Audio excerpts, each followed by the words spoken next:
सीताराम। मैं पिस्टला बाबा बनियान, मैं सोमनाथ धाम सरकार सालाबाद।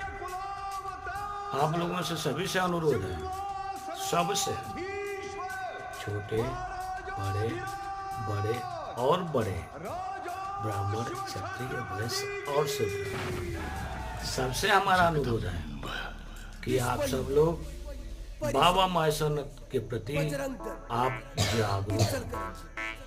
मैं तो हो चुका हूँ, आप लोग कब होंगे ये मुझे पता नहीं, पर आप लोगों के अंदर में बाबा महेश्वरनाथ की अमर ज्योति जल रही है। मैं यहाँ से समझ सकता हूँ, देख सकता हूँ और जानते हैं क्या, महसूस कर सकता हूँ। मैं आप लोगों की ही देन है कि मैं वहां पे प्रकट हो रहा हूँ।